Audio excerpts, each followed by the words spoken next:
শুভ সকাল বন্ধুরা। আজকে আমাদের সকালের ব্রেকফাস্ট হচ্ছে লুচির সঙ্গে আলুর দম। আমার হয়ে গেছে। নামানোর সময় আমি একটু ধনেপাতা কুচিয়ে দিয়ে দিলাম। হাতেই আমি চাকুর কাজ করছি, হাতেই কেটে নিলাম ধনেপাতাগুলো।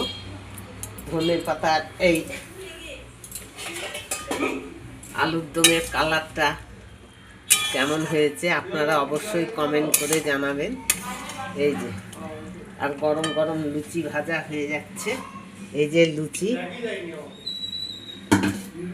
ঢেকে রাখলাম, এটা ঢেকে রাখলে পরে এখন যা ঠান্ডা পড়েছে, আপনারা সবাই ঠান্ডায় কে কেমন আছেন ভালো জানাবেন। আর এই যে এবার আমি লুচি ভাজছি, গরম গরম লুচি। এটা হচ্ছে আমাদের সকালের ব্রেকফাস্ট। এই যে তবে আজকে মনে হচ্ছে একটু ঠান্ডাটা কম আছে। ছেলে মেয়ে সবাই বললো আজকে লুচি আর আলুর দম করো। লুচিগুলো ফুলছে দেখেছেন বন্ধুরা কেমন।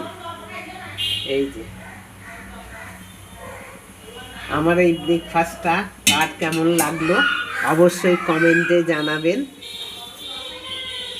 তারপরে তো পরের প্রোগ্রাম আবার আছে, দুপুরের প্রোগ্রাম।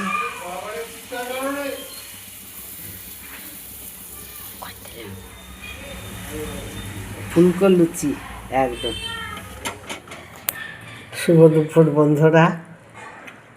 আজকে একটু রোদ দেখা দিয়েছে, সবারই মুখে খুব হাসি রোদের সূর্য দেবকে দেখে। আজকে আমার একাদশী। আজকে আমি ডালিয়ার খিচুড়ি করেছি, সব রকম সবজি দিয়ে, আলুর দম, পাঁপড় ভাজা। পাঁপড়গুলো একটু পুড়ে, দুঃখের বিষয় পাঁপড়গুলো আমার একটু পুড়ে গিয়েছে। আর ঠান্ডায় হাতটাতে আর জোর টোর নাই তাই। তো বন্ধুরা কার কেমন লাগলো অবশ্যই কমেন্টে জানাবেন। ভালো থাকবেন, সুস্থ থাকবেন। আবার দেখা হবে আপনাদের সঙ্গে পরের ভিডিওগুলোতে। আর সবসময় আমার পাশে থাকবেন। আমার পাশে থাকলে আমার সব রকম কাজের এনার্জি হবে, বুঝতে পেরেছেন? সবাই কিন্তু কমেন্ট অবশ্যই করবেন।